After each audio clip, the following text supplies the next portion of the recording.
The braised pork had been simmering for 3 hours. I remembered my mother standing over the stove, her apron dusted with flour, telling me that patience was the secret ingredient. I'd never been a patient woman, but I'd learned to be one in the kitchen. The smell of soy sauce and star anise filled the house, the kind of warm, familiar scent that used to make my children run downstairs before I'd even called them. Tonight, I was hoping it would do the same. I'd planned this dinner for weeks. It was the first time in 3 months that we'd all be in the same room. Lily was home from college for the weekend. David had promised to come by, though he'd warned me he might be late. And Mark had said he'd try to leave the office early.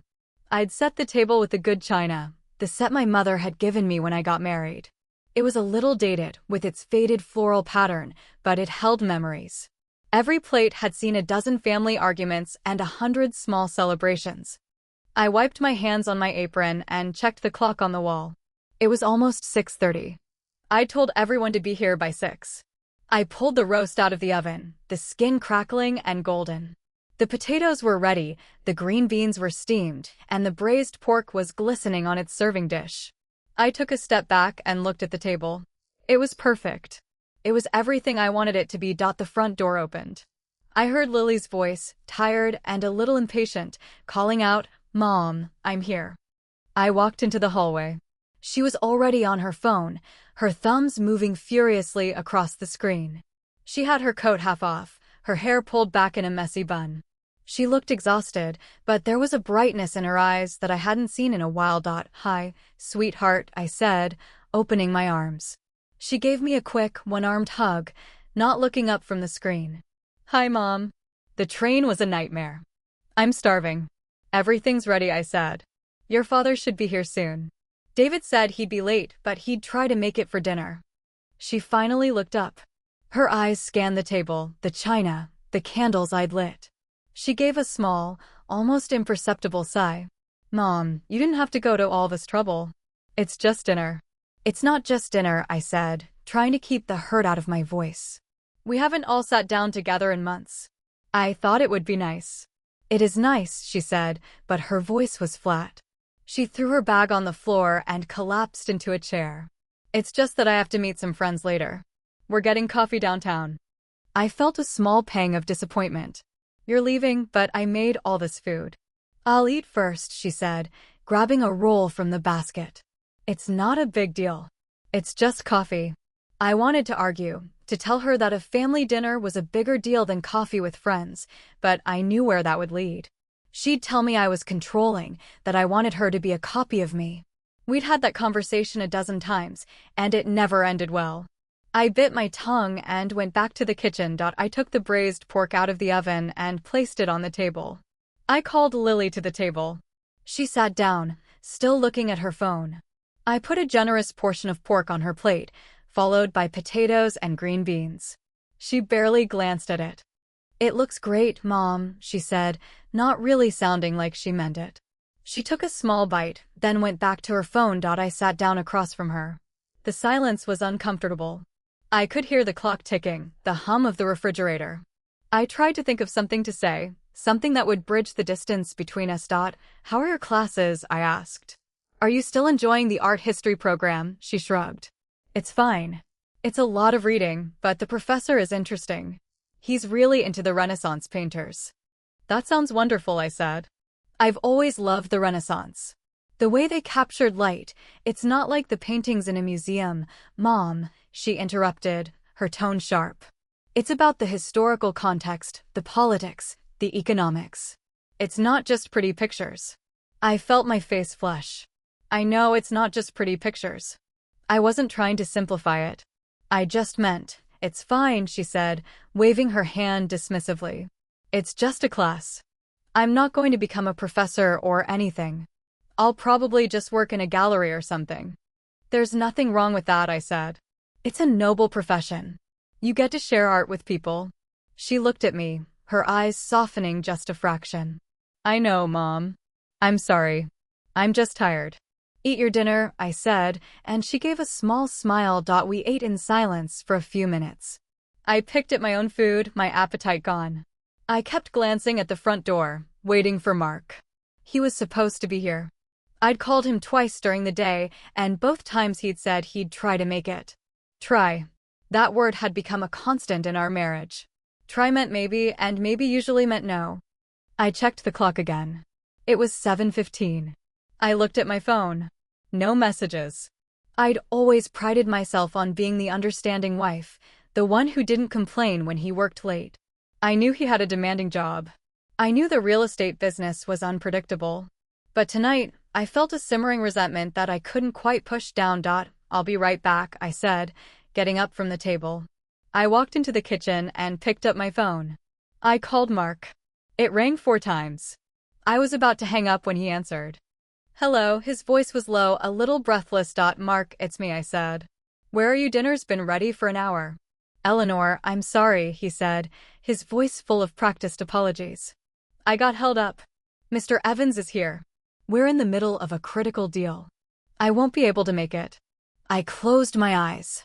I'd heard that excuse 100 times. Mr. Evans, the senior partner at the firm.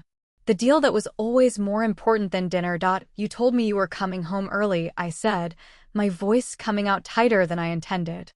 I know, he said. But it couldn't be helped. This is a big opportunity. It's going to change things for us. I'll explain later. When will you be home? I asked. I don't know, he said. Don't wait up. I'll grab something on the way home. Mark, Eleanor, I have to go, he said, his voice urgent. I'll call you tomorrow. I love you. He hung up before I could respond. I stood in the kitchen, the phone in my hand, staring at the wall. The braised pork was getting cold. The potatoes were congealing in their dish. The smell that had once been so comforting now felt suffocating. I walked back to the dining room. Lily was still on her phone. She looked up as I came in, and she must have seen something in my face. What happened? She asked. Is Dad coming? No, I said, my voice flat. He's working late. It's just us. She didn't look surprised. She didn't even look disappointed. She just gave a small shrug. That's fine. I'll eat, and then I'll head out. No point in letting the food go to waste. I sat back down, the anger and hurt churning in my chest. I'd spent the whole afternoon cooking, and my husband couldn't even be bothered to come home. I'd set the table with my mother's china, and my daughter was going to eat her meal while scrolling through her phone. You should have just told me not to bother, I said, the words coming out before I could stop them. I could have made a sandwich and saved myself the trouble. Lily looked up, surprised by the bitterness in my voice. Mom, I didn't ask you to do all this. I just came home for the weekend. I'm sorry, okay? It's not your fault, I said, the anger draining away, replaced by a bone-deep weariness. It's no one's fault. I just thought. I don't know what I thought. She put down her phone. For the first time that evening, she actually looked at me. Mom, you don't have to do this. We can just have a normal dinner. It doesn't have to be a production. It's not a production, I said. It's just dinner. It's how I show I care. Your grandmother always said that a family that eats together stays together. That's a nice sentiment, Lily said, but it's not exactly realistic. Dad's always working, and I have a life.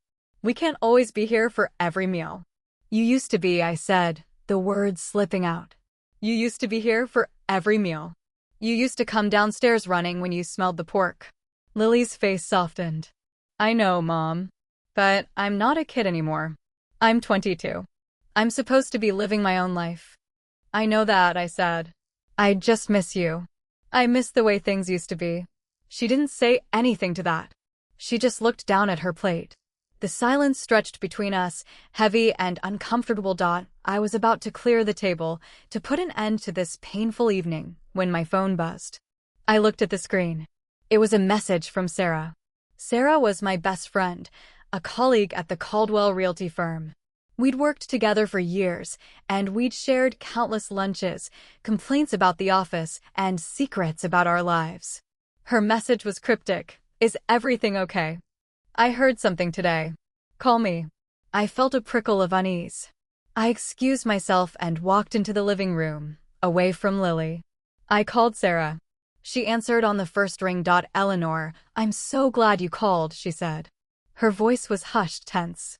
I'm not sure I should tell you this, but we've been friends forever, and I can't stand the thought of you being kept in the dark. My heart started to pound. What is it, Sarah? What's going on? There's a rumor floating around, she said.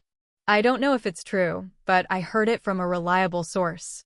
They're talking about downsizing the office. They're planning to get rid of the older staff. They want to hire younger people, cheaper people. And I heard you're at the top of the list. The room seemed to spin. I grabbed the back of the sofa to steady myself. What are you talking about? I've worked there for 12 years. I'm the office manager. I know the business inside and out. I know, Sarah said, her voice full of sympathy. I know you do. It doesn't make any sense. But the rumor is coming from the top, from Mr. Evans himself. Apparently, he told his assistant. And she told a few people. I'm so sorry, Eleanor. I couldn't speak. The job wasn't just a job. It was my identity. It was my independence. It was the thing that kept me sane when the house got too quiet, when Mark was absent, and when Lily's criticism was too sharp. It was the one part of my life that I felt was still my own. Who told you this? I finally managed. I can't say, Sarah said. But I trust the source.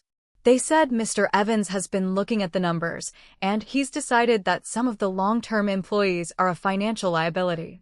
You're one of them. A financial liability. I was a financial liability. After 12 years of loyal service. After I'd worked weekends, covered for absent staff, and managed the office through 3 expansions. That was my reward. A rumor that I was going to be discarded like a piece of obsolete equipment. Thank you for telling me, I said, my voice steady, though my hands were shaking. I appreciate it. I'm so sorry, Sarah said again. I know this is a lot to process. If there's anything I can do, there's nothing you can do, I said. But thank you. I'll call you later. I hung up and stood in the living room, staring at the wall. The betrayal was a physical ache in my chest. Mark was at work, he'd said, in a critical meeting with Mr. Evans. The same Mr. Evans who was apparently planning to fire me. My husband was smiling and nodding in a room with a man who was plotting to destroy my career. I walked back to the dining room.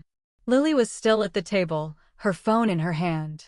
She looked up and saw my face. Mom, what happened? You look like you've seen a ghost.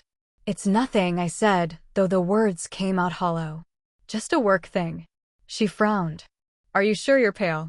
Eat your dinner, I said, sitting down. It's getting cold. She looked at me for a long moment, and for a second, I thought she was going to push.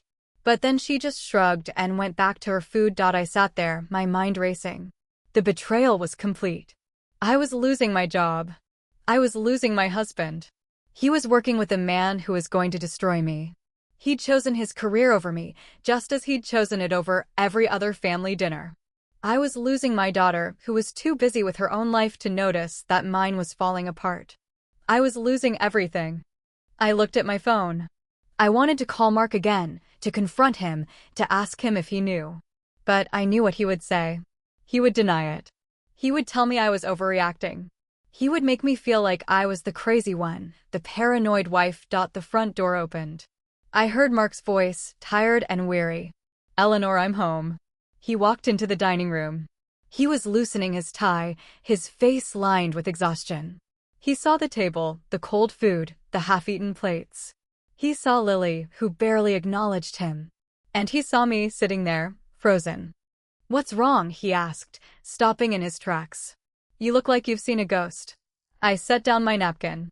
I took a deep breath. You were in a meeting with Mr. Evans tonight, I asked, my voice steady but cold. He paused, a flicker of something in his eyes. Yes, of course. The real estate deal on the north side. It's a huge opportunity. I just heard about it, I said, setting down the dish towel. I heard I'm part of your plan to save the company money. I heard Mr. Evans is going to fire me. Were you going to tell me, Mark?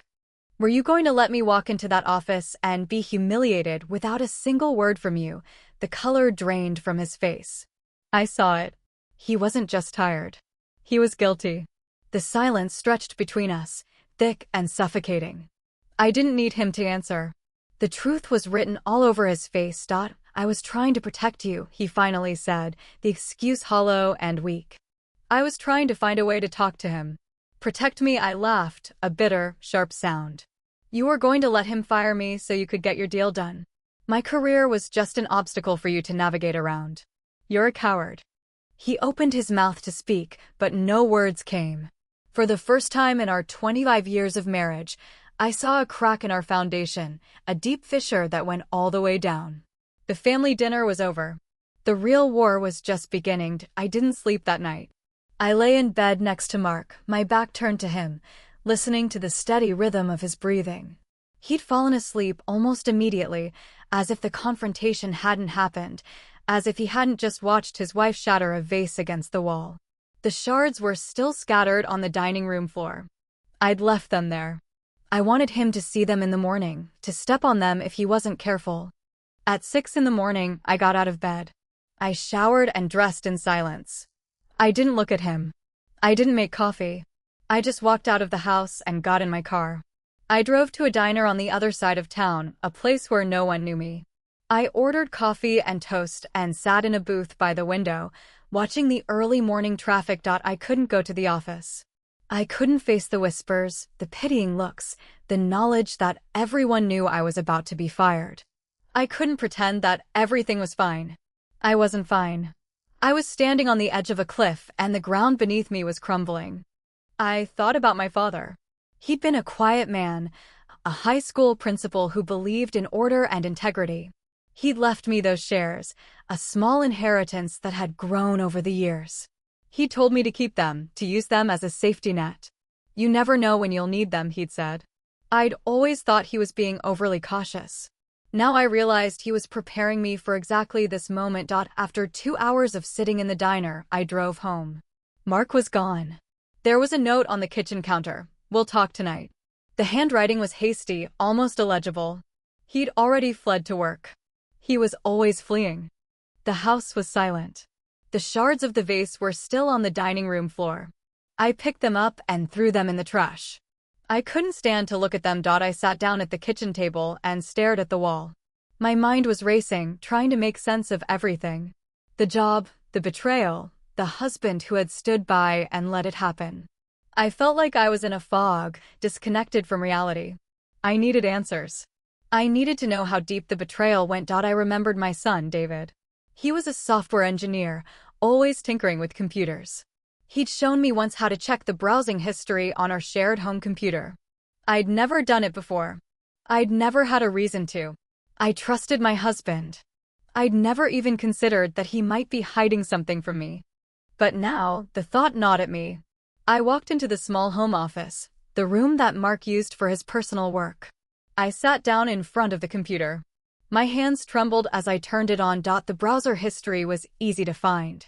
I started scrolling through the entries. Sports scores, news articles, a few business websites. I almost closed the window, feeling guilty for even looking. But then I saw something that made me stop. A string of search terms for a private investment firm. A specific stock ticker was highlighted repeatedly. It wasn't a normal diversification strategy. It was a targeted bet. I scrolled further. There were emails. He'd been careless, or maybe he just never thought I'd look. I opened one of them. It was between Mark and an old contact of his, a man named Ron. I knew Ron. He was a senior VP at a competing real estate firm. The words on the screen made my blood run cold. The deal is contingent, Mark had written. Once my wife's position is eliminated, she'll have no choice but to sell her shares in the company. We can acquire them at a discount, making the development much more profitable for us. I read the sentence twice, 3 times, trying to make it mean something different. But the words were unambiguous. My husband was planning to orchestrate my financial ruin, so he could profit from my loss. I scrolled to the next email. It was from Ron, confirming the plan. I'll have the paperwork ready, Ron had written. Once the shares are liquidated, we can move forward with the acquisition. Mr. Evans is on board. He's agreed to expedite the termination. Mr. Evans. My boss. The man I'd worked for 12 years. He was in on it. They were all in on it. My husband, my boss, and a rival executive. They were all conspiring to destroy me. I printed every email. I printed the search history. I printed every piece of evidence I could find. My hands were shaking so badly that the paper came out crooked.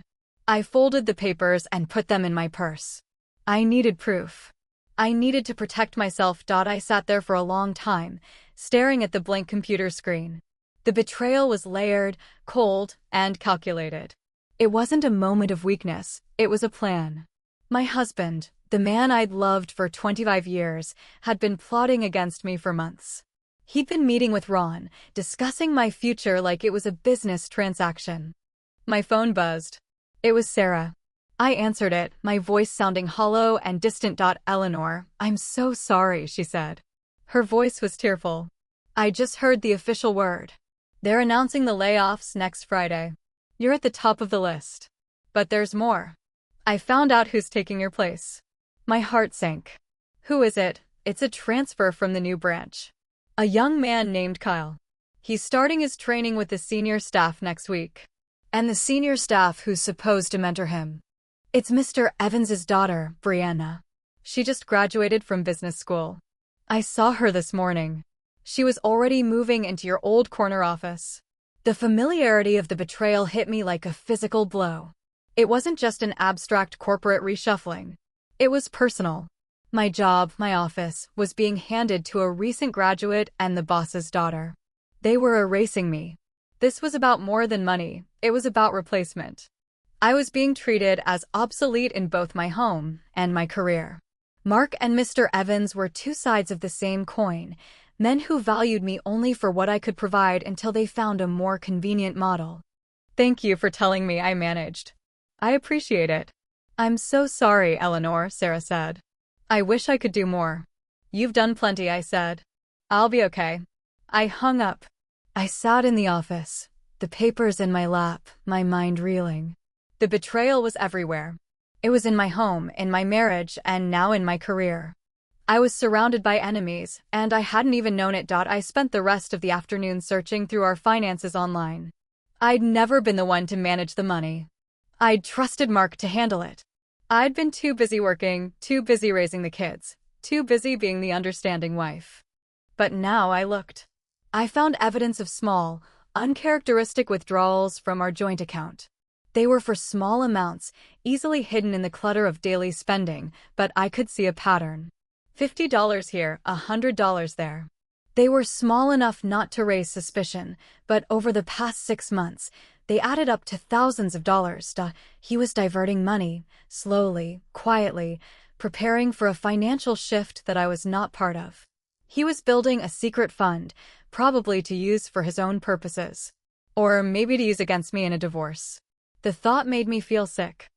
I printed those records too. I was building a file, a case against the man I'd once trusted with my life. At 6 o'clock, I heard the front door open. Mark was home. I heard his footsteps in the hallway, the sound of him setting down his briefcase. He walked into the living room and stopped when he saw me. "Eleanor," he said, his voice cautious. "You're home." "Where else would I be?" I said, my voice flat. "I thought you might have gone to work," he said. "I thought we could talk tonight." "Talk," I repeated. "Is that what we're going to do?" "Talk." He held up a bouquet of flowers. They were roses, red and perfect. He'd bought them from the store on the corner, the one that charged triple the price for a dozen wilted stems.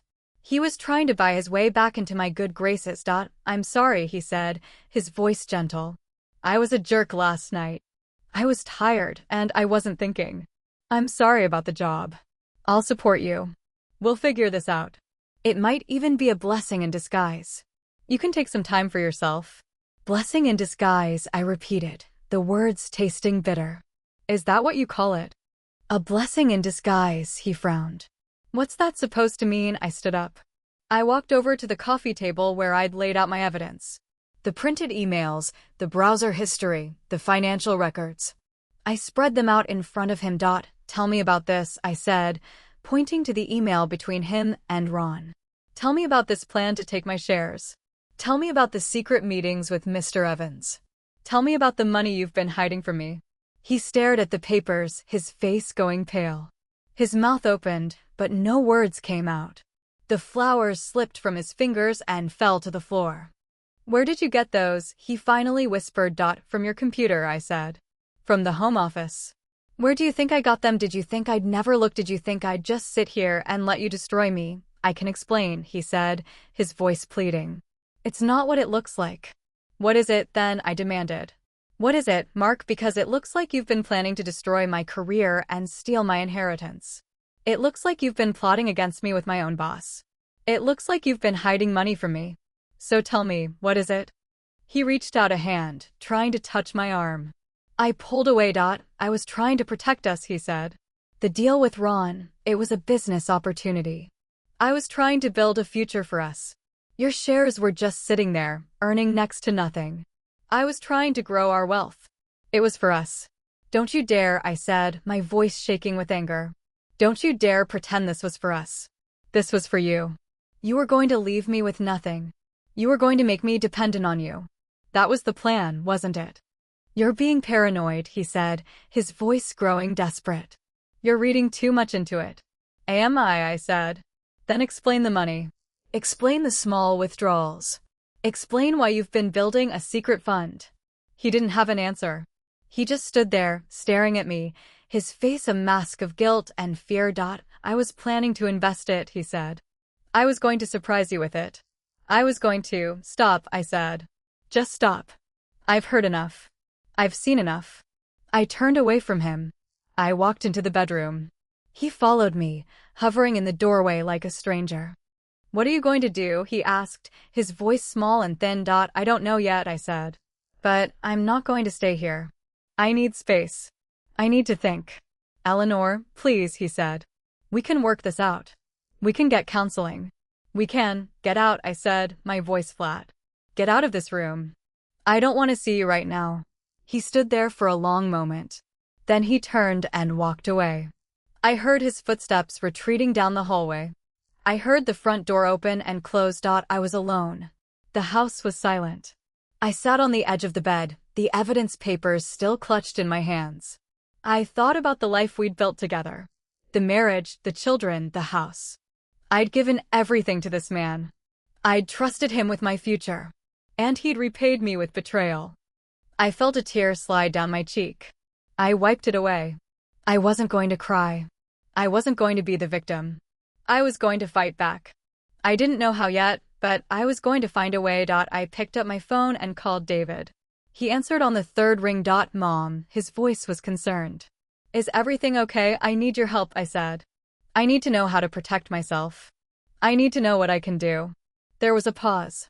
Then he said, his voice steady and reassuring, I'm on my way. Don't do anything until I get there. I hung up and sat in the darkness, waiting for my son. The house was quiet, but my mind was a storm.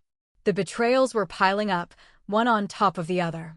My husband, my job, my security. They were all gone. But I was still here. And I wasn't going to let them win. I spent the rest of that night with David. He arrived at the house an hour after I called him, his face lined with worry. He sat across from me at the kitchen table while I laid out the evidence, the emails, the financial records, the search history. He read everything in silence, his jaw tightening as he went through each page. This is bad, Mom, he finally said, setting down the last paper. Really bad. He's been planning this for months. Maybe longer. I know, I said. I don't know what to do. I feel like I'm standing on quicksand. David leaned forward. You need to talk to a lawyer. A good one. Someone who specializes in divorce and financial fraud. You have enough evidence here to protect yourself, but you need professional advice. You can't go into this alone. Your father and I have been married for 25 years, I said, the words feeling hollow. I never thought it would come to this. I never thought I'd have to hire a lawyer to protect myself from him. I know, Mom. But he's already hired one. You can bet on it. He's been moving money. He's been making plans. He's not going to play fair, and you can't afford to either. I nodded. I knew he was right. The man I'd married was gone, replaced by someone I didn't recognize. Someone who would smile at me while planning my ruin. The next morning, I called a lawyer. Her name was Angela Chin. She was a woman my age, with sharp eyes and a no-nonsense manner. I'd found her through a recommendation from a friend. She agreed to see me the same day. Her office was in a small building downtown, nothing fancy. The waiting room was quiet, and I sat there for 15 minutes, trying to calm my racing heart. When she called me in, I walked into her office and sat down across from her desk. Tell me everything, she said, her voice calm and professional. I told her about the emails, the financial records, the plan to take my shares. I told her about Mark's meetings with Ron and Mr. Evans. I told her about the secret withdrawals from our joint account. I didn't tell her about the burner phone. Not yet. I was saving that for later. She listened without interrupting, taking notes on a yellow legal pad. When I finished, she set down her pen and looked at me. This is a serious situation, she said. Your husband has clearly been planning to separate from you, both financially and personally. The pattern of withdrawals is concerning, especially with the timing of your job news. It suggests he's preparing for a separation. He's protecting assets. Protecting assets, I repeated, the words bitter. He's protecting himself. He's not just protecting himself, she said, looking at me intently. He's actively positioning himself to benefit from your loss. It's a premeditated act. This is not a man who's just unhappy. This is a man who's planning. The words hit me like a punch to the gut. He wasn't just having a midlife crisis or an affair. He was methodically dismantling my life, piece by piece. The job, the shares, the savings. He was clearing the decks. He'd already left me. He just hadn't told me yet. What can I do? I asked, my voice barely above a whisper. Right now, you need to gather more evidence, she said. The emails are strong, but they're not enough to prove financial fraud. You need to document everything. Keep a record of every conversation, every text, every email. Don't confront him again without talking to me first. And don't sell your shares. Under any circumstances. I don't plan to, I said. They're all I have left. Good, she said. I'll start working on a legal strategy. In the meantime, you need to protect yourself. Open a separate bank account. Transfer half of the joint savings into it. You have a legal right to do that. And start looking for a new job. You need to be financially independent. I don't know if I can find another job, I said. I've been at the same company for 12 years. I'm not young anymore. Who's going to hire me? Don't sell yourself short, she said, her voice firm. You have years of experience. You have skills that are valuable. You just need to start looking. You can't rely on your husband. You have to build a future for yourself. I left her office feeling both more and less hopeful. She'd given me a plan, but the plan was daunting. I had to rebuild my life from the ground up. I had to find a new job, protect my assets, and somehow survive a divorce from the man I'd loved for a quarter of a century. The following Monday, I decided to go to the office. I wasn't going to hide. I wasn't going to let them push me out without a fight. I put on my best suit, the one I'd worn for my father's funeral. It was armor. I walked into the firm, my head held high. The air was thick with tension. People avoided eye contact. The whispers were a low hum around me. I walked straight to the senior partner's office. Mr. Evans was a portly man with a booming voice, but when he saw me, the boom was gone. He looked flustered. I didn't wait for an invitation. I sat in the leather chair opposite his desk. I'll make this easy for you, I said. I know about the planned layoffs. I know my name is at the top of the list. I know your daughter is moving into my office. He stammered. I can explain. It's a strategic realignment. Nothing personal. It's always personal, Mr. Evans. I opened my purse. What I need to know is this. Who, specifically, decided that my termination was a strategic realignment? I'm asking for the name of the person who authorized this. He looked uncomfortable. He shifted in his chair. It was a committee decision. It was based on performance metrics. I didn't let him finish. I knew he was lying. I pulled out a single printed email from my purse. It was from Mark to Ron. I slid it across the desk. Is this part of the committee's decision? Is this how you make strategic realignments? By colluding with my husband to steal my shares? His face went pale. The cool, corporate veneer cracked. Where did you get this? He whispered. Does it matter? I said. The point is, I know. And I'm not going to be a silent partner in my own destruction. If you proceed with this layoff, I will sue the firm for wrongful termination, and I will disclose your relationship with my husband and his business partner. The press will love it. Real estate firm fires long-term employee to benefit owner's secret business deal. It'll be a great headline. I don't think you understand, he started. No, Mr. Evans. I don't think you understand. I'm not a liability anymore. I'm a liability to you. I stood up. You have 24 hours to rescind the termination. If not, I'm going to the papers. I walked out of his office, my heart pounding. I felt dizzy with adrenaline. As I walked past my old office, I saw Brianna, Mr. Evans's daughter. She was young, pretty, and wearing a very expensive suit. She was sitting in my chair, behind my desk. Her smile was bright and arrogant. She saw me and tilted her head. "Oh, hello," she said, her voice dripping with false sweetness. "I'm sorry, I don't think we've been introduced. I'm Brianna Evans. Are you lost?" The sheer audacity of it was breathtaking. She was sitting in my chair, and she was pretending not to know who I was. This was the new generation. They didn't wait for you to die. They just moved into your office while you were still breathing. I walked over to her desk. "I'm not lost," I said, my voice flat. "I'm the woman whose job you've just taken. Enjoy the chair. It's older than you are." I didn't wait for a response. I left her sitting there, that fixed smile slowly fading from her face. I walked to the elevator and pressed the button. For a moment, I felt a sense of triumph. But as the doors closed, the triumph turned to dread. I'd just threatened the most powerful man in my professional life. I'd shown my hand. And I'd just made a very powerful enemy. I knew Mark would find out. He'd hear it from his business partner or from Mr. Evans. The confrontation tonight would be brutal. But I was ready. I'd spent the weekend building my case, gathering my evidence. I had more ammunition. I just had to wait for the right moment to use it. When I got home that evening, Mark was waiting for me. He was sitting in the living room, a glass of whiskey in his hand. He looked angry. I'd never seen him look so angry. "Eleanor, what did you do?" he demanded. "I just got a call from Mr. Evans. He says you threatened to go to the press. He says you blackmailed him." "I didn't blackmail him," I said, setting down my purse. "I gave him a choice. He chose to keep his secret. If he wants to keep the secret, he'll rescind the termination.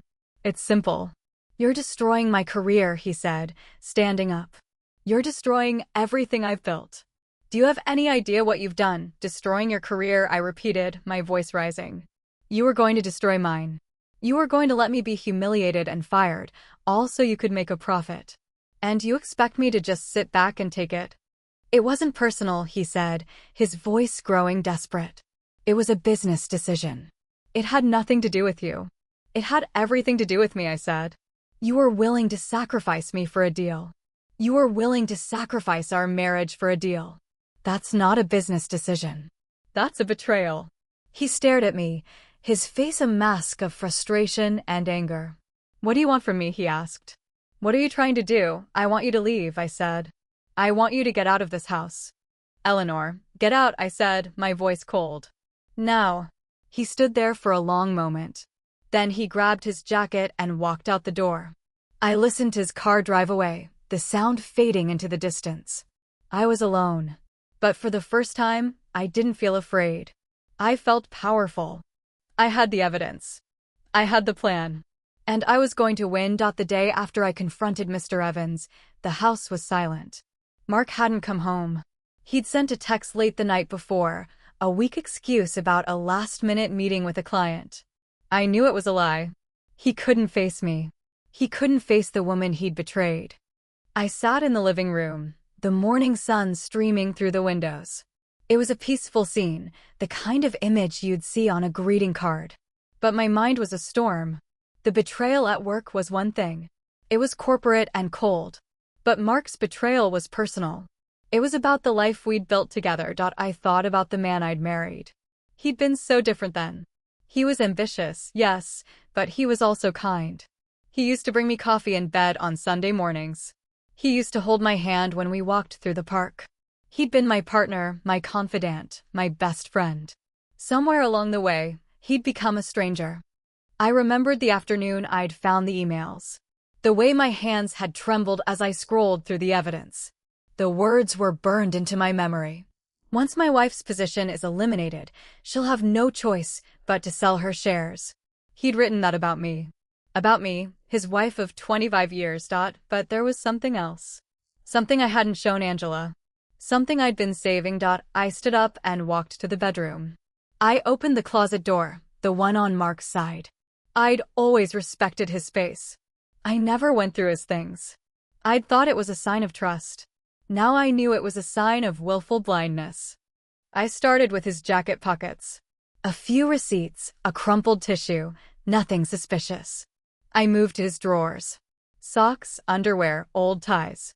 I felt like a burglar going through someone else's things. But I couldn't stop. I had to know. Then I saw a small box on the top shelf, pushed to the back behind some sweaters. It was an old shoebox taped shut. I knew what it was. It was his high school keepsake box. He'd shown it to me once, years ago, full of old letters and baseball cards. I'd thought it was sweet that he'd kept it. My hands trembled as I pulled it down. I set it on the bed and opened the lid. On top, nestled among the old memories, was a smartphone. Not his regular phone. A cheap, prepaid one. My heart seized. I picked it up. The battery was almost dead. I found the charger in the nightstand drawer. I plugged it in and waited. When the phone turned on, I saw that it had no apps. Just a simple messaging function. No call log.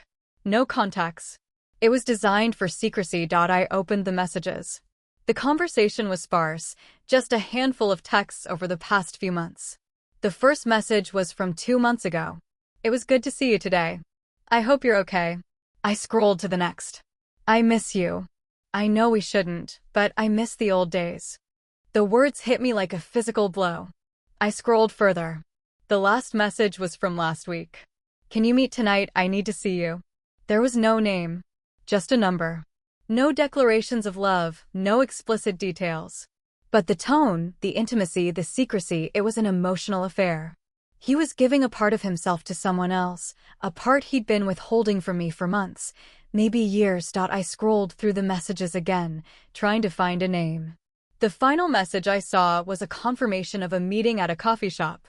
The place was called the Riverside Cafe, a few towns over. A place we'd never been to together. It was his secret world. The betrayal was complete. He'd planned to take my job, my financial security, and my identity. Now I knew he'd also given away his heart. I was a stranger in my own life.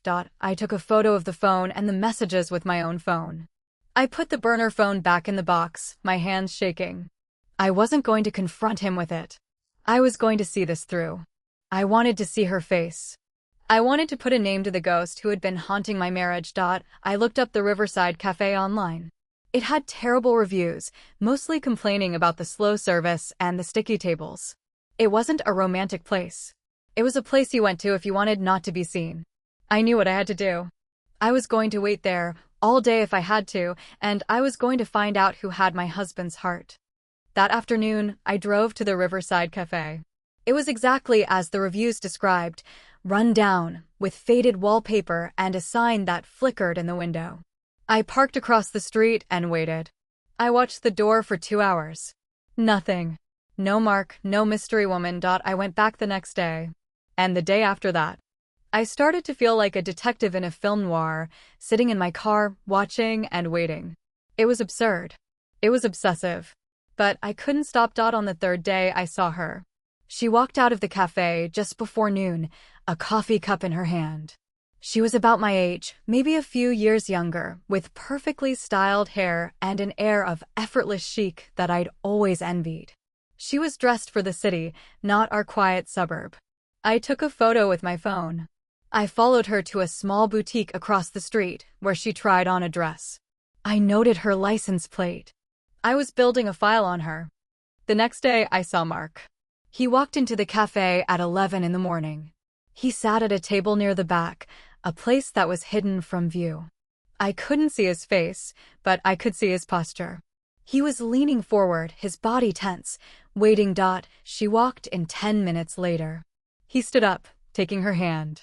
I saw him smile, a real smile, the kind I hadn't seen on his face for years. He looked younger, more relaxed. He leaned in, his face full of concern and tenderness. She was crying. He was comforting her. The anger was a white-hot rush. But it was the sadness that surprised me. He was being soft and caring with her, while I was being treated like an enemy. He was giving her the kindness he'd withheld from me for months. I pulled out my phone and took a picture. The flash went off by mistake. Mark's head snapped up, scanning the room. He didn't see me because I ducked behind a menu, but I knew he suspected he'd been caught. I left the cafe and drove to David's apartment. I needed to see my son. I needed to talk to someone who was on my side. He opened the door and saw my face. "Mom, what happened?" he asked, pulling me inside. I sat on his couch and told him everything. The burner phone. The messages. The woman at the cafe. The picture I'd taken. I pulled out my phone and showed him the photo. "I need you to help me," I said. "I need to know who she is." He looked at the photo, his face darkening. "Is this her?" he asked. "Is this the woman Dad's been seeing?" "I don't know if he's been seeing her," I said. "But they're meeting in secret. They're texting on a burner phone. Whatever it is, it's not innocent." David sat down next to me.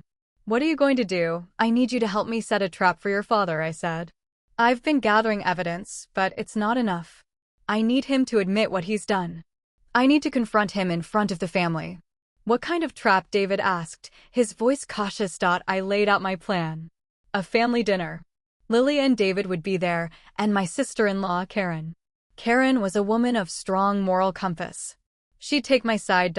"I'll say I've been offered a promotion at a rival firm," I said. "I'll tell them I'm going to accept it, and I'll tell them I'm going to sell my shares to make it happen. It's a bluff, but it will force his hand. If he thinks I'm going to sell, he'll have to admit the plan to stop me. He'll have to reveal his own hand." David was silent for a moment.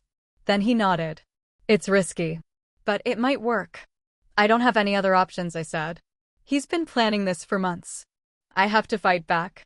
I have to show him that I'm not going to be a victim." "I'm with you," David said, putting his arm around me. "We'll do this together." That night, I sent the invitations. The family dinner was set for Friday. I didn't tell Mark what it was about. I just said I wanted to have a celebration. I wanted to celebrate our family. It was a lie, but it was a necessary lie. I spent the rest of the week preparing. I practiced my speech. I rehearsed the confrontation in my head. I was terrified, but I was also determined.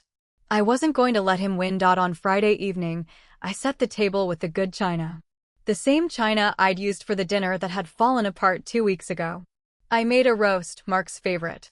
It was a bitter irony, cooking him his favorite meal while I was preparing to expose him. Everyone arrived on time. Lily came with her hair done, looking more present than she had in months. David came with his wife, Karen. They brought a bottle of wine. Mark came last, looking tense and nervous. He knew something was coming. We sat down to dinner. The conversation was light and inconsequential. We talked about Lily's classes, David's work, Karen's garden. It was a normal family dinner, except for the tension simmering beneath the surface. I waited until everyone was eating, then I raised my glass. "I have some news," I said, forcing a smile. "I've been offered a position at a new real estate firm. It's a significant step up. A management role with a much larger portfolio." They were very impressed with my experience. Mark froze, his fork halfway to his mouth. "What?" he said, his voice sharp. "You never told me you were looking for a new job." "I wasn't looking," I said, my eyes locked on his. "They came to me. They've been watching my work for a while. They were very interested in the accounts I manage, especially the trust and estate accounts. They see a lot of potential in me." "That's wonderful, Eleanor," Karen said, beaming. "What a fantastic opportunity." Mark's face was pale. He knew what was at stake. He was looking at the destruction of his plan. "You can't leave the firm," he said, his voice urgent. "Your seniority. The benefits, you've been there so long. It's a risk at your age." "It's a calculated risk," I said, my voice hard.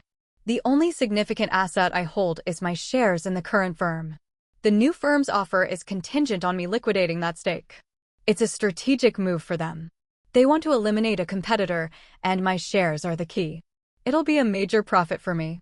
I'm finalizing the paperwork tomorrow." The room went silent. Lily looked confused. David and Karen were watching Mark intently.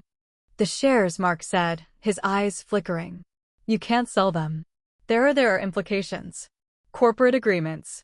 You need to talk to Mr. Evans first. Why would I need to talk to Mr. Evans? I asked, my voice calm. They're my shares. I can sell them to anyone I want. Mark couldn't hold it in. The panic overtook his composure. Because I've already pledged them, he blurted out. As a hedge for the new development. I've used your shares as collateral for a major loan. If you liquidate them, the deal will collapse, and we will face significant penalties. We could lose everything. The truth was out, as ugly and cold as I'd expected. The betrayal was complete and in front of the people who loved us. What do you mean, you used my shares? I asked, my voice trembling with false shock. They're mine, not yours. You had no right to pledge them as collateral. He looked around the table, his face a mask of desperation. He was trapped. It was a business decision, he tried to explain. The development was a sure thing. Your shares were just sitting there, earning a pittance. I was trying to grow our wealth. It was for us. For our future. You were trying to grow our wealth, I said, my voice rising. Or just your wealth, Mark. By making sure I had no job and no money, I'd be entirely dependent on you. That was the plan, wasn't it? You were going to force me to rely on you completely. You were going to make me a prisoner in my own home. At that moment, I pulled out a folder. Inside were the printed emails, the photos of the messages on the burner phone, the evidence of his financial siphoning. I slid them across the table to Karen. My husband has been having an affair, I said, my voice steady. With a woman named Patricia. He's been meeting her at a cafe in the next town. He's been giving her money, and more importantly, he's been giving her his heart. He's been plotting with my boss and a business partner to destroy my career and steal my inheritance. This is not a man who deserves a seat at this table. Karen looked at the photos, her eyes wide with horror. Lily stared at her father, her face a mix of revulsion and hurt. Dad, she whispered. Is this true? Mark didn't answer. He sat there, his head bowed. He was a broken man, exposed in the worst possible way. The family he'd taken for granted had become his jury, and his guilt was written all over his face. I'm sorry, he finally whispered. I didn't know what else to do. Don't you dare apologize, I said, my voice cold. Don't you dare sit at my table and apologize after everything you've done. The room fell silent. The dinner was over. The family was shattered. But I'd done what I needed to do. I'd exposed the truth. Now it was time to rebuild. The days after the dinner were a blur of silence and paperwork. Mark moved out of the house within a week. He didn't fight me on it. He just packed his bags and left, his face a mask of shame and defeat. I didn't watch him go. I stood in the kitchen, staring out the window at the backyard, listening to the sound of his car driving away. The lawyer, Angela Chin, handled the rest. She filed the divorce papers. She froze the joint accounts. She started the process of untangling our finances. It was messy and exhausting, but I felt a strange sense of relief. The secret was out. The lies were over. I could finally breathe. Lily stayed with me for a few days. She didn't say much, but she was there. She made tea in the mornings. She sat with me in the living room, watching television without really watching. It was a small comfort, but I needed it. You're going to be okay, Mom, she said one evening, her voice soft. You're stronger than you think. I don't feel strong, I said. I feel like I've been run over by a truck. That's because you have been, she said. But you're still standing. That's what counts. I didn't have the energy to argue with her. I just nodded and went to bed. The following week, I went back to work. The layoffs had been postponed, but the tension in the office was palpable. People avoided eye contact. The whispers followed me wherever I went. I knew they were talking about me. The woman who'd threatened the boss. The woman whose husband had betrayed her. Sarah met me in the break room. She looked nervous, her hands fidgeting with a coffee cup. Eleanor, I'm so sorry, she said. I should have told you sooner. I should have. Stop, I said, holding up my hand. You did the right thing. You told me when you found out. I don't blame you for any of this. I just feel so bad, she said. You've been through so much. I know, I said.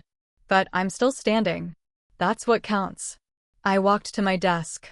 It was still there, though Brianna's things were slowly encroaching on my space. A few plants, a framed photo of her with her father. It was like she was marking her territory, waiting for me to leave. I sat down and started working.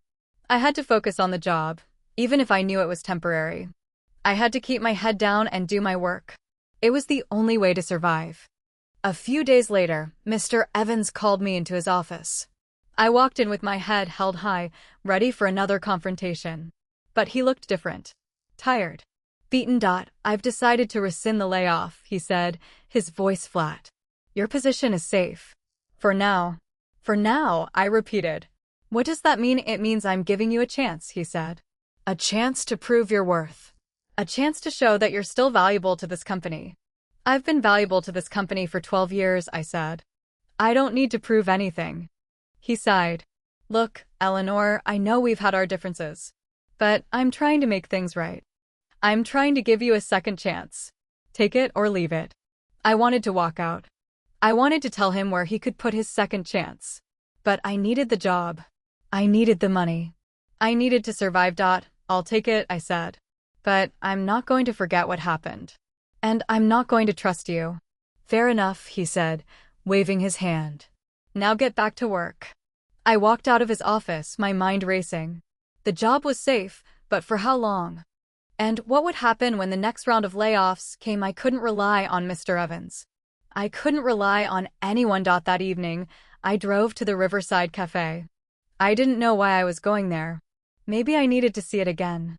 Maybe I needed to remind myself that the betrayal was real. I parked across the street and sat in my car, watching the door. I didn't expect to see anyone. I just wanted to sit there and think. After a few minutes, I saw a woman walk out of the cafe. It was her. Patricia. She was wearing a white blouse and carrying a small handbag. She looked tired, her face drawn and pale. I got out of my car and walked across the street. She saw me coming and stopped, her eyes widening with recognition. Eleanor, she said, her voice barely above a whisper. So you know who I am, I said. That's more than I can say about you. Please, she said, holding up her hands. I don't want any trouble. I just what I said. Just wanted to have an affair with my husband, just wanted to help him destroy my life. It wasn't like that, she said, her voice trembling. It wasn't supposed to happen. I didn't know he was married. Not at first. You didn't know, I said, my voice sharp with disbelief. He's been married for 25 years. He has children. How could you not know? He lied to me, she said, tears streaming down her face. He told me he was separated. He told me his wife was already gone. I didn't find out the truth until a few weeks ago. A few weeks ago, I repeated, the words bitter. And you kept seeing him anyway. I didn't know what to do, she said. I was already involved. I already cared about him. I know it was wrong. I know I should have stopped. But I didn't. And I'm sorry. I looked at her, this woman who had become a part of my husband's secret life. She was crying. She was apologizing. But I couldn't feel sorry for her. She'd made her choices. She'd chosen to believe his lies. I don't want your apologies, I said. I just want you to stay away from him. He's still my husband. He's still the father of my children. I won't let you destroy what's left of our family. She nodded, wiping her tears with the back of her hand. I will. I promise. I'll stay away. I turned and walked back to my car. I didn't look back. I didn't want to see her face again. The drive home was long. I replayed the conversation in my head, wondering if I'd done the right thing. I'd confronted her. I'd told her to stay away. But would he? The betrayal was still there, a wound that wouldn't heal. When I got home, I sat in the living room and stared at the wall. I thought about my mother, the advice she'd given me when I was young. Always be kind, she'd said.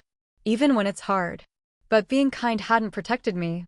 Being kind had made me a victim. I picked up my phone and called Angela. I need to know my options, I said. I need to know what I can do to protect myself. The job is safe for now, but it won't be forever. I need a plan. Come see me tomorrow, she said. We'll figure it out together. The next morning, I went to Angela's office. She had a file on her desk, thick with papers. I recognized some of them. The emails. The financial records. The evidence I'd gathered. We have a strong case, she said. But I need to be honest with you. Divorce is expensive. It's emotionally draining. And it's not going to be easy. I know, I said. But I can't stay married to him. Not after everything he's done. I understand, she said. So let's start the process. I'll file the necessary paperwork. We'll negotiate the terms of the settlement. And we'll make sure you get what you deserve. What do I deserve? I asked, my voice hollow. You deserve financial security, she said. You deserve to be free of his lies. You deserve a chance to rebuild your life. And that's what we're going to fight for. I left her office feeling both hopeful and exhausted. The process was just beginning. There was a long road ahead. But for the first time, I felt like I was moving forward. That afternoon, I went to see the family lawyer. A woman my age, sharp and no nonsense. I didn't tell her about the affair. I just needed a legal opinion on the financial evidence I'd gathered. She confirmed that his small withdrawals were a pattern that could constitute financial infidelity, another form of abuse of trust. The pattern is concerning, she said, especially with the timing of your job news. It suggests he's preparing for a separation. He's protecting assets. Protecting assets, I repeated, the words tasting bitter. He's protecting himself. He's not just protecting himself, she said, looking at me intently. He's actively positioning himself to benefit from your loss. It's a premeditated act. This is not a man who's just unhappy. This is a man who's planning. The words hit me. He wasn't just having a midlife crisis or an affair. He was methodically dismantling my life, piece by piece. The job, the shares, the savings, and now the love. He was clearing the decks. He'd already left me. He just hadn't told me yet. I went home that evening and sat in the living room, staring at the empty chair where Mark used to sit. The house was quiet. The betrayal was everywhere. But I wasn't going to let it define me. I was going to survive. I was going to rebuild. And I was going to come out stronger on the other side. The following weeks were a blur of legal meetings and quiet evenings alone. The house, once so full of noise and argument, had become a refuge. I found myself spending more time in the backyard, tending to the small garden my mother had planted years ago. It was a way to stay busy, to keep my hands from trembling, to feel like I was still capable of nurturing something. Mark's things were gone. He'd sent a moving company to collect the rest of his belongings. I'd stayed in the kitchen, listening to the sounds of boxes being carried out. I didn't want to see him. I didn't want to see the life we'd built being packed away. When the movers left, I walked through the house and noticed the empty spaces. The bookshelf where his novels used to sit. The wall where his golf clubs had hung. The closet that was now only filled with my clothes. It felt like a death. Lily came home for the weekend. She was quieter than usual, her sharp edges softened. She sat in the kitchen while I made tea, her hands wrapped around the warm mug, staring into the steam. "How are you doing, Mom?" she asked. She looked at me with an intensity that was unusual for her. "I'm okay," I said. "I'm surviving." "Surviving isn't living," she said, her voice soft. "I want you to be happy." I almost laughed. Happy. It seemed like a distant memory, a word I'd forgotten the meaning of. "I don't think I know how to be happy anymore," I admitted. "I've spent so long being angry and hurt. I don't know what's on the other side." "Then you need to figure it out," she said. "You need to start building something new." She was right. I couldn't stay in this limbo forever. I needed to move forward. I needed to make a plan. The next morning, I called Angela Chen. "I want to know what my options are," I said. "I want to know what I can do to protect myself from Mark and from Mr. Evans." "There are a few things we can explore," she said. "But first, we need to make sure the financial evidence is airtight. I want you to go through all the bank statements, the credit card bills, everything. We need to document every single transaction." I spent the next week buried in paperwork. I spread the documents across the dining room table, organizing them by date and category. It was tedious work, but it was also empowering. For the first time, I was taking control of my own finances. I was learning the truth about our money, and the truth was ugly. Mark had been hiding more than I'd realized. There were credit card bills for a card I didn't know existed. Bank statements for an account in his name only. There were payments to the Riverside Cafe, small amounts that added up to hundreds of dollars. He'd been living a double life, and he'd been paying for it with money that should have been ours. I called Angela. I found more, I said. Credit card statements. A secret bank account. He's been hiding money for months. Bring everything in, she said. We'll use it in the divorce proceedings. This is going to strengthen our case. David came over that evening. He sat at the table, looking through the documents I'd spread out. He's been moving money for a while, he said. He must have been planning this for months. He was, I said. He was planning it while I was making dinner and paying the bills and supporting his career. He was planning it while I thought we were a family. David took my hand. You're going to get through this. We're going to get through this. And when it's over, you're going to be stronger than ever. I squeezed his hand. I hope you're right. The next day, I went to the office. I had a meeting with Mr. Evans about the upcoming quarterly report. I walked into his office and saw Brianna sitting in the corner, taking notes. She gave me a small, insincere smile. Eleanor, Mr. Evans said, I've been thinking about your future here. The layoffs have been postponed, but I need to know you're committed. I need to know you're going to be a team player. Mr. Evans, I said, I've been a team player for 12 years. I've worked weekends, covered for absent staff, and managed this office through 3 expansions. And in return, you plan to fire me so you could help my husband steal my inheritance. I don't think I need to prove my commitment to you. His face flushed red. That's not fair, he said. That was a business decision. It was a betrayal, I said. And I haven't forgotten it. He sighed. Look, I'm trying to make things right. I'm trying to give you a chance. But I can't have someone on the team who's going to hold a grudge. I'm not holding a grudge, I said. I'm protecting myself. There's a difference. Brianna cleared her throat. We should talk about the quarterly numbers, she said, her voice dripping with condescension. I turned to her. Do you have something to add? I just think we should focus on the work, she said. Instead of rehashing the past. You're right, I said. We should focus on the work. So, let's focus on the work. And after the meeting, you can stay in your office. I have a job to do. I walked back to my desk, my heart pounding. I was tired of being treated like a victim. I was tired of being pushed around. I was going to fight back, and I was going to win.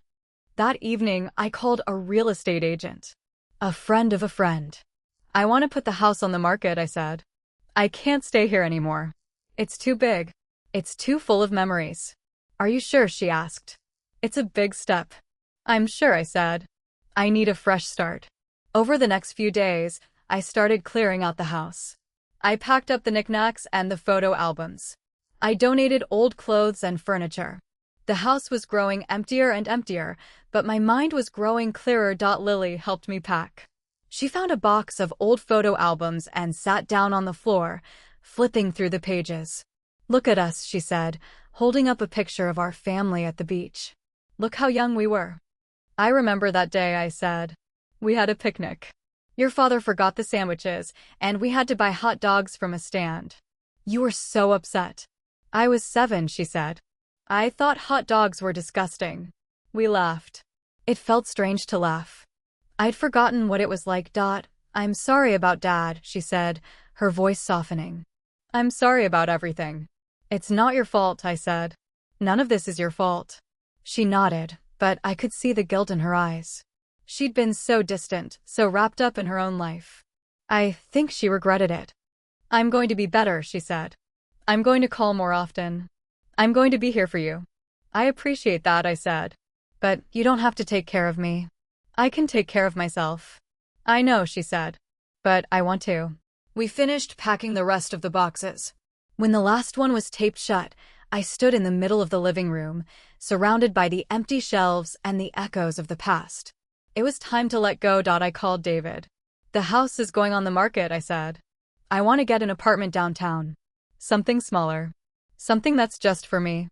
That's a good idea, he said. You deserve a fresh start. I'm going to look at apartments this weekend, I said. Do you want to come? I'd love to, he said. I'll pick you up on Saturday. The week passed quickly. I was busy with work and packing and meetings with the lawyer. The apartment hunt was exhilarating and terrifying. I found a small 1-bedroom in a building with a garden courtyard. It was clean and bright, with big windows that let in the morning sun. It didn't have the memories of my house. It didn't have the pain of the past. It was just a blank slate, waiting for me to fill it. On Friday afternoon, I got a call from Angela. "I have good news," she said. "The judge has approved the division of assets. You're getting half of the joint accounts and the proceeds from the sale of the house. And we're going to fight for the shares. He can't take them from you." I felt a weight lift off my shoulders. "Thank you," I said. "I don't know how to thank you." "You don't have to thank me," she said. "I'm just doing my job. But I want to warn you. Mark's lawyers are going to fight back. They're going to try to drag this out. You need to be prepared." "I'm prepared," I said. "I've been preparing for months." That evening, I sat in the empty living room and watched the sunset through the back window. The garden was overgrown, the flowers wilting in the autumn chill. But there was a wild beauty to it. A reminder that life goes on, even when we think it's over. I picked up my phone and called Sarah. "I'm moving," I said. "I'm getting a new place downtown." "Good for you," she said. "When do you move?" "Next week," I said. "And I'm going to need some help packing up the last of the boxes." "I'll be there," she said. "I'll bring coffee and donuts." "Thank you," I said. The night before the move, I walked through the empty house one last time. I remembered the day we'd bought it, Mark and I, young and optimistic. We dreamed of filling it with children and laughter and love. We'd done that for a while. But the laughter had faded and the love had curdled. The house was just a building now. A shell of the life we'd planned. I closed the door behind me and walked to the car. I didn't look back. I was ready for what came next. The new apartment was small, but it was mine. The walls were a shade of pale cream I'd chosen myself. The kitchen had a window that faced the courtyard, and in the mornings, light filtered through the leaves of an old oak tree. I'd bought a second-hand sofa and a simple wooden table. There were no family photos on the walls. Not yet. I wasn't ready for that. The first few weeks were quiet. I woke up early, made coffee, and sat by the window, watching the city wake up. The routine was a comfort. There were no arguments, no silences filled with unspoken accusations. Just me and the rhythm of a new life. The divorce was finalized on a cold Tuesday morning. Angela called me with the news. "It's over," she said. "The judge signed the papers. You're officially divorced." I sat down on the sofa, the phone pressed to my ear. I thought I would feel relief, but I just felt empty. 25 years of marriage, dissolved in a few lines of legal text. It seemed impossible. "Eleanor." Angela's voice was soft. "Are you okay?" "I don't know," I said. "I think I will be. I just need some time." "Take all the time you need," she said. "You've earned it." I hung up and sat in the silence. The apartment was quiet, but it wasn't oppressive. It was peaceful. I realized that for the first time in months, I wasn't waiting for the other shoe to drop. The betrayal was over. The lies were over. I was free. That afternoon, I went for a walk. I wandered through the streets of the city, past the coffee shops and the bookstores and the small parks. I ended up at the garden plot I'd been thinking about. It was a small piece of land, tucked away between two buildings, overgrown and neglected. I'd inherited it from my father. I'd almost sold it to Mr. Evans. But I'd changed my mind. I stood at the edge of the plot, looking at the weeds and the broken fence. It was a mess. But I could see the potential. I could see a garden. A place where people could come together, sit on benches, and watch the flowers grow. I called the real estate agent. "I want to keep the land," I said. "I have plans for it." "Are you sure?" the agent asked. "The buyer is offering a lot of money. It's a cash deal." "I'm sure," I said. "Tell the buyer the land is no longer on the market." The agent sighed. "It's your decision. But I think you're making a mistake." "Maybe," I said. "But it's my mistake to make." I hung up and looked at the garden plot. It was a blank canvas, waiting for me to fill it. I thought about my father. He'd been a quiet man, a man who believed in order and integrity. He'd left me this land as a gift. He'd probably expected me to sell it, to use the money for something practical. But I wanted to do something with it. Something meaningful. The first person I told was David. I invited him to the garden plot on a Saturday morning. He stood beside me, looking at the overgrown weeds and the broken fence. "This is your project?" he asked, a smile playing on his lips. "You're going to turn this into a garden?" "That's the plan," I said. I'm going to clean it up, plant some flowers, add some benches.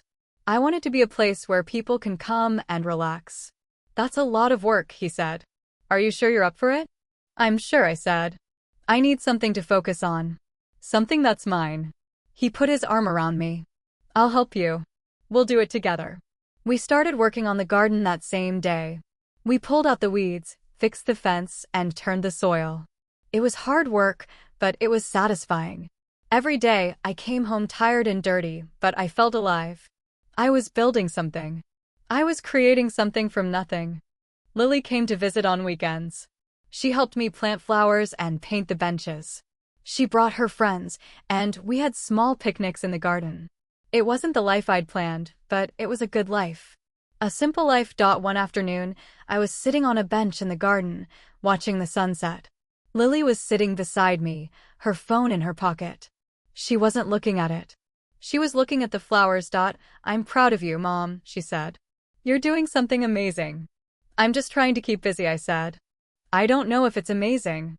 It is, she said. You're rebuilding your life. You're taking care of yourself. That's not easy. A lot of people would have given up. I thought about giving up, I admitted. There were days when I didn't want to get out of bed. But I kept going. I don't know why. Because you're strong, she said. You've always been strong. You just forgot for a while. I didn't feel strong. I felt tired and old and worn out. But I was still standing. I was still fighting. That had to count for something. Later that week, I was in the garden, watering the new seedlings. It was a quiet evening, the sky streaked with shades of pink and orange. I heard footsteps behind me. I turned around, and there he was. Mark. He looked older. His hair was grayer, his face more lined. He was wearing a simple jacket and holding a small bouquet of flowers. He looked nervous, uncertain. He was a stranger. Eleanor, he said, his voice rough. I'm glad I found you. I set down the watering can. What are you doing here? I need to talk to you, he said. I've been wanting to apologize. Properly. Face to face. You already apologized, I said. Several times. I know, he said. But I don't think I really meant it. Not the way I should have. I was so focused on saving myself that I didn't see what I was doing to you. I looked at him. He was wearing his guilt like a heavy coat. It was painful to see him like this. But I wasn't going to let him off easy. You weren't just saving yourself, I said. You were destroying me. You were taking everything that mattered to me and using it for your own gain. I know, he said. And I can't undo it. I can't take back the things I did. But I can apologize. And I can tell you that I'm ashamed. I'm ashamed of what I became. I didn't say anything. I just looked at him. The man I'd loved, the man I'd trusted. He was gone. In his place was a stranger, someone I didn't recognize. I'm not asking for forgiveness, he said. I know I don't deserve it. I just wanted you to know that I see it now. I see what I did. And I'm sorry. I appreciate that, I said. But I can't give you what you're looking for. I know, he said. I'm not looking for anything. I just wanted to say it. He stood there for a moment, holding the flowers. Then he held them out to me. These are for you. For the garden. I took the flowers. They were roses, red and perfect. The same kind he used to bring me when we were first married. The memories flooded back, bittersweet and painful. Thank you, I said, my voice barely above a whisper. He nodded. I'll leave you alone now. I just wanted you to know that I'm sorry. For everything. He turned and walked away. I watched him go, his figure growing smaller and smaller until he disappeared around the corner. The garden was quiet again. I looked down at the roses. They were beautiful. But they couldn't fix the past. They couldn't undo the years of lies and betrayal. I walked back to my apartment, the roses in my hand. I put them in a vase on the kitchen table. They brightened up the room. But I knew they were just flowers. They weren't a solution. They weren't an answer. The next morning, I went back to the garden. I planted the roses in a corner of the plot, near the bench where Lily liked to sit. They looked out of place among the wildflowers and the herbs. But I liked them there. They were a reminder of what I'd been through. And a reminder of what I'd left behind. David came by that afternoon. He saw the roses and raised an eyebrow. Those are new. Your father brought them, I said. He didn't say anything. He just nodded. He apologized, I said. He said he was sorry for everything. Do you believe him? I don't know, I said. I think he meant it. But it doesn't change anything. No, David said. It doesn't. But it's a start. We sat on the bench, looking at the garden. The flowers were blooming. The bees were buzzing. It was a peaceful scene. A scene I'd never imagined could be mine. I'm thinking of starting a community garden, I said. I want to invite people from the neighborhood to come and plant vegetables and flowers. I want it to be a place where everyone feels welcome. That's a great idea, David said. You could turn this into something really special. I know, I said. That's what I'm hoping for. The weeks passed and the garden grew. I met my neighbors and they started helping. Old Mrs. Garcia planted tomatoes. Mr. Kim built a trellis for the climbing roses. Children came after school to water the seedlings. It wasn't a grand project. It wasn't going to make me rich or famous. But it was real. It was mine. One evening, I was sitting on the bench, watching the sunset. Lily and David were there, along with Sarah and a few of the neighbors. We were eating takeout and laughing about nothing in particular. It was a simple moment, but it was perfect. This is nice, Lily said, leaning against my shoulder. I'm glad we're doing this. Me too, I said. I'm glad we're all here. I looked around the garden. The flowers were in bloom. The benches were filled with people. The air smelled like earth and roses. It was the life I'd built from the ruins of the old one. It wasn't the life I'd planned. But it was good. It was honest. It was mine. The divorce was over. The betrayals were in the past. The house was sold. The job was gone. But I had this. I had my garden. I had my children. I had my friends. And I had myself. I thought about the future. It was uncertain. But it was full of possibility. I didn't know what was coming next. But for the first time in a long time, I was ready for it. I was ready to see what the world had to offer. I was ready to be happy. The garden was in full bloom by early summer. I spent most of my mornings there, pulling weeds and deadheading the roses. It was quiet work, the kind that let you think without having to say anything out loud.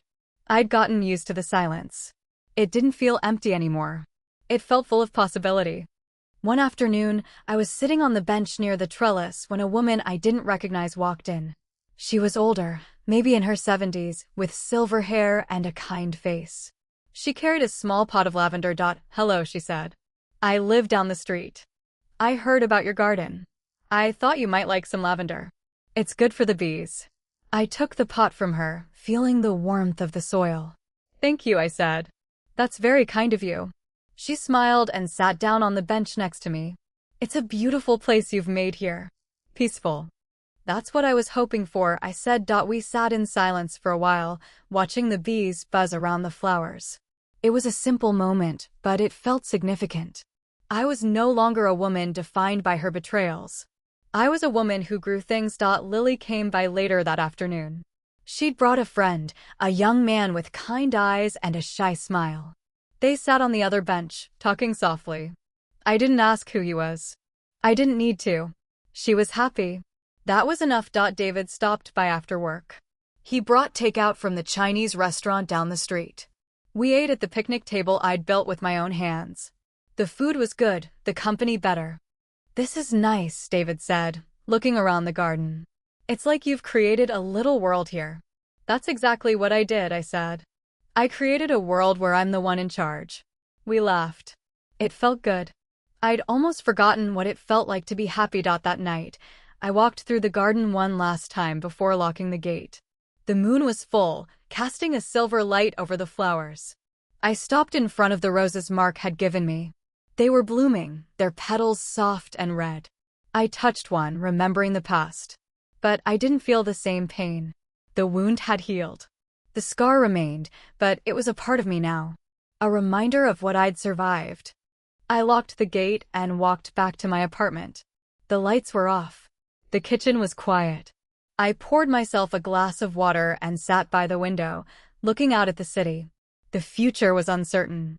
But for the first time in a long time, I wasn't afraid. I had my garden. I had my children. I had myself. And that was enough.